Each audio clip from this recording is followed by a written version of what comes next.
All right, so coming off of like my 30 loss streak in a row, I had to sit down and be really critical about what I was doing wrong. And I'm happy to say that I've come back from my legit like 12% win rate over 35, 40 games, as in like 30 losses straight practically in a row. I've come back and I now have like 16 ranked solo queue wins in a row. And I just kind of want to talk about some of the things that heuristics I've developed, things I've learned when I had to sit down and be extremely reflective and critical about my play. I'm going to be observing this Skywrath Mage game because I feel like this replay really exemplifies the things I'm going to be talking about. And yeah, I really just felt like I was in control this entire game. But first, a brief word from this video sponsor. Simeon Luxury Furs is a luxury fur producer and retailer for both outwear and accessories. Specializing in only the most premium materials from the most endangered animals, Simeon Luxury Furs is your holiday go-to to keep your loved ones warm during the cold months. Whether your partner wants to be embracing the warmth of a polar bear coat or make a statement with a tiger leather purse, Simeon Luxury Furs is your destination. But wait! If you use the passcode ScurvyDog, that is right, the passcode ScurvyDog in the promo code dropdown on the main website will unlock the secret inventory of fursuits. Have you ever fantasized about living your life as your fursona? Well, wait no longer. Order from Simeon's secret inventory of premium fursuits. With Simeon, you can give your partner that wild feral look both in public and the bedroom. Just use the passcode ScurvyDog, that is the passcode ScurvyDog, in that promo code dropdown on the main website. So, go ahead and just get the replay started here. So some things that I learned, that being that just like I've always kind of verbalized, like my mechanical skill is very consistent. Like when it comes to pulling, like when to pull, you know, if I want to pull like 2 creeps, I could pull 2 creeps. You know, for the most part, if you give me any fight on screen, I know kind of what my role is like in any team fight or whatever. So like mechanically I'm consistent. I've always been consistent,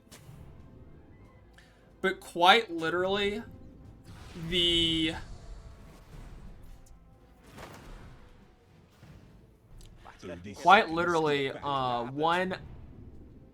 guess the biggest difference between me having a literal 12% win rate and me literally having a 100% win rate, like I said, I've won 16 ranked games in a row. So the difference between me at a 12% win rate and 100% win rate is the soft skills, is the social skills, is the like, you know, and I guess a lot of people, you know, refer to like soft skills. I have like soft skills in the workplace, whatever. But like soft skills are such a huge part of doing it. Like, what do I mean by that?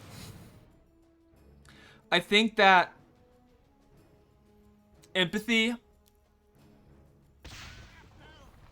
is a huge component of skill in Dota.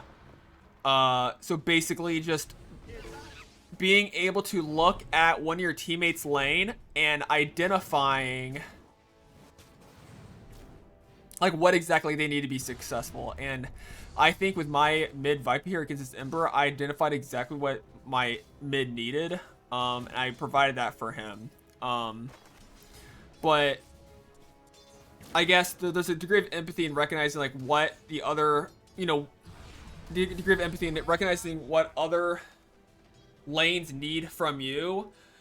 Be able to look, you know, and you know, I guess how I do that is like, you know, when I'm like traveling across the map or whatever, what I'll do is I'll kind of like scan mid or whatever. I'll just sit there in mid.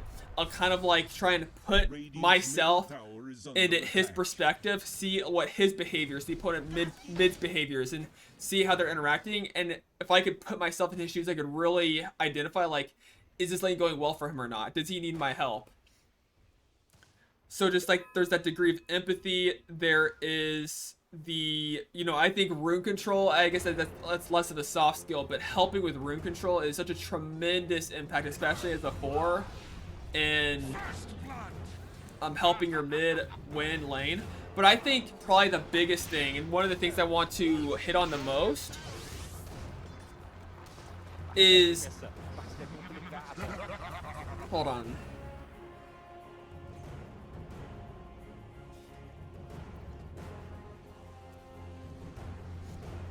One of the things I want to hit on the most is, I guess, interacting with as many enemy heroes in the game when everyone is low level as possible. What do I mean by this? So I noticed that in my games, when I was on my 12% win rate, my 12% win rate streak or whatever, like basically like my 30 loss streak, one of the things I noticed is that I just sat in my lane. I tried to dumpster my lane, own my lane, and oftentimes my lanes were stomps. My lanes were truly stomps. You go to strat, so you look at a ton of my losses, despite winning sometimes 12, 13 ranked games in a row. Like 5 or 6 of those strats would literally call them lane stomps, with me winning my lane by like 2k, 3k gold. But then the entire game would be a stomp, despite my lane being a stomp, which I thought was so bizarre. But one thing about that is, in those games I just kept losing back to back and not really understanding why, is I just sat in my lane. Yeah, sure, I owned my lane, but that's all I did. I just owned my lane. And then all of a sudden, I sat in my lane, and it'd be like minute 9, minute 8, and then all of a sudden, a level 7 Ember Spirit with TP bottom with like face boots and a javelin. It is an instant double kill. And that's my first time interacting with that hero, that entire game. So one of the things that I think one of the big heuristics that I've taken away from this is, like, I want, like, obviously, if I have to be in my lane, I have to be in my lane. And this is also where that empathy comes into play. I am in my lane, and I think it's pretty easy for me to recognize, like, how well is my core doing in lane with me? Like, do I need to be here or not? Most of the time, I guess I have a predisposition of, like, I don't want to be here. I want to be away from my lane as much as possible. If I need to be in my lane, I'll be in my lane. But it's just like general heuristic, a predisposition. I want to stay away from my lane as much as possible. That's going to give my off lane, or in this case off lane, but my core solo experience. But also that's going to let me venture around the map and interact with as many heroes as possible. And this is important because when I interact with heroes, and this is where the soft skills come into play.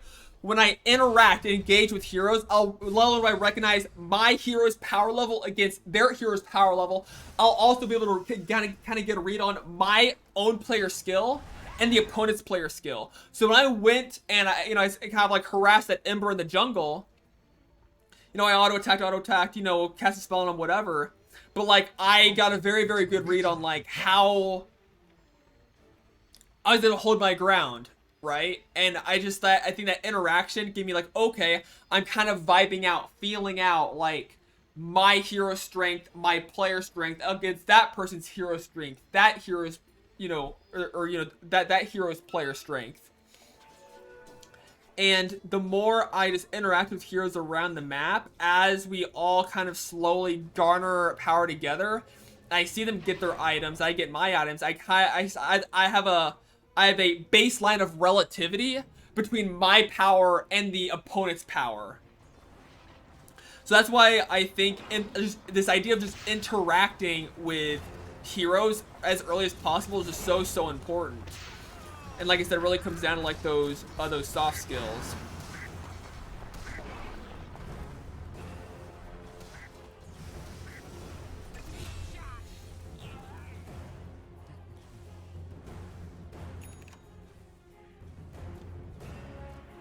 Now, with kind of me speaking to the heuristics and getting that out of the way, I guess I'll kind of perhaps take a couple minutes here to look at my actual like gameplay here. So now notice, one of the big things I've been doing every single game is I've been trying my best to contest every single rune.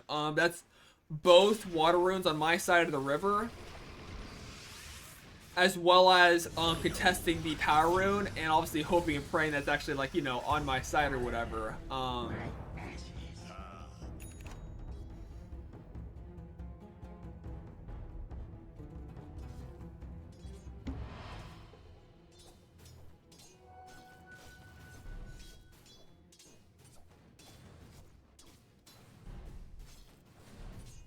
But in this game, I really just felt in control of the entire map. I felt like every single rotation that I was making was just super big impact.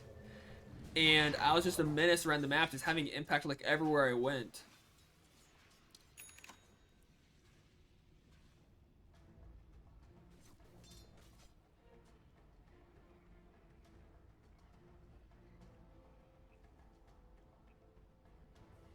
Partida tensa, partida complicada.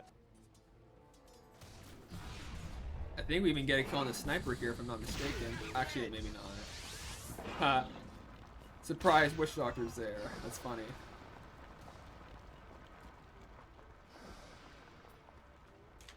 But also, just I think another part of the soft skills is like, as you're interacting with heroes, you also kind of get an idea of like what their goals are, what they're trying to do, and you can kind of like get them to engage in ways that you want them to engage in, right? So like that rotation up there by me, I'm not sure if the Witch Doctor actually TP'd or not there, but like just by nature of me flashing there, I forced that Witch Doctor to be top. And by the Witch Doctor being top, he's not someplace else on the map.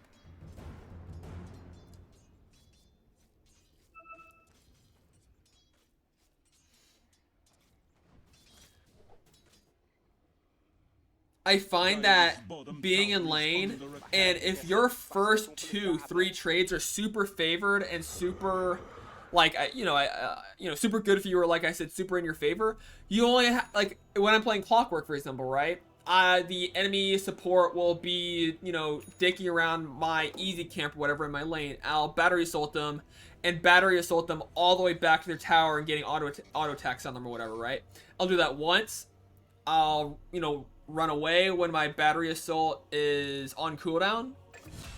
As soon as it's back up, I'll run back at that same support, or maybe at the core, and get a full duration battery assault, then run back, and maybe I'll do it one more time. All of a sudden, I got 2-3 trades in where I take like 700 collective hit points off the enemy heroes, whereas they only get like 200, 300 off of me and me alone. All of a sudden, they realize, oh shit, whether it's that, this Clock's a good hero, this Clock's a good player, all of a sudden, I mean, what they recognize is that I am taking good trades against them. And they feel threatened by that. So then, that way, what I can do is, they feel threatened, I'm a problem, I'm a menace. That support's like, oh shit, I need to be here because if I'm not here, this clockwork will really mess us up. All of a sudden, after I get those 2 or 3 really favorable trades for me, all of a sudden, I can literally just walk to the water rune, and the enemy support won't even be playing aggressive because they think I'm still there. They think I'm still a menace in their lane. They're like, oh crap, this clockwork's taking really good trades with me. If I leave, my core won't be able to lay here. I need to stay here in lane. All of a sudden, they think I'm still there. They think I'm about to loop around, a tree out of Fog of War any second to get another really good, favorable trade on them. But in reality, I'm walking to the river and I'm contesting.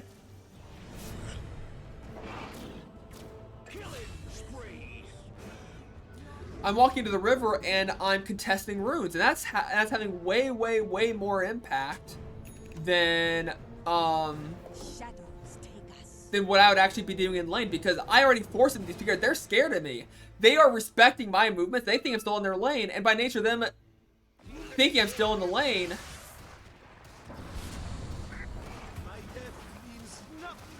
by nature of them thinking that I'm still in the lane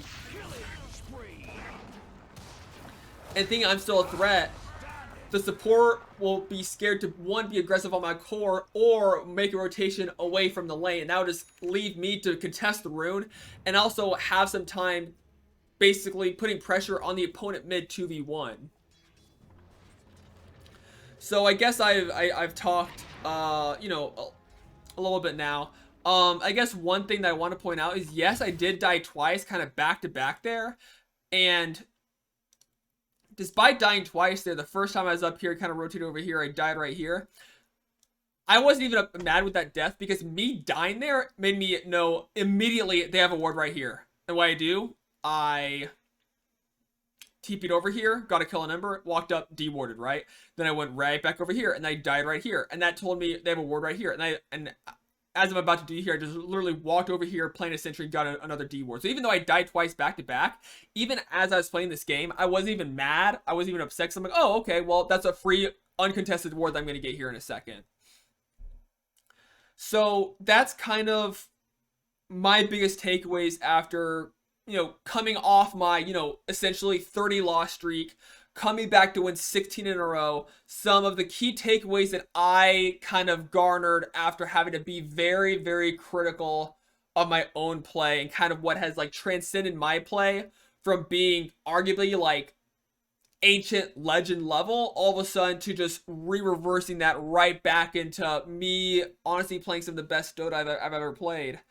I think you don't lose 30 games in a row unless you're playing at like a legend level in Divine. And also, I don't think you win 16 games in a row at Divine level if you're not playing at least like an Immortal 1500 level. So those are my big takeaways, and I hope that this kind of helps you think about how you're playing, what's important, and really recognizing just how important those freaking soft skills are in Dota. Like just like that empathy and developing, I guess, that like reading the body language that both your opponents give off and your teammates give off. Like, if you're driving a car and you come to a four-way stop, I think all of us as human beings, as drivers, know, like, we can tell when a car is about to just blow through a stop sign, right? Like, there's, like, kind of body language, even though we think of body language as, like, the human body. Human bodies can exhibit body language in a vehicle, right? And I think that same kind of transfer of body language into a vessel is applicable to, like, hero avatars as well in Dota. Like, the more I interact, and the sooner I interact with all the heroes in the game, the better kind of sense and grip on the game that I get. And that's why I think kind of that interaction, empathy development, and kind of like getting reads on all the factors in the game is such a big, big boon, and why I think these soft skills in Dota 2 are so, so critical, and I think evenly on par as this raw mechanical skill.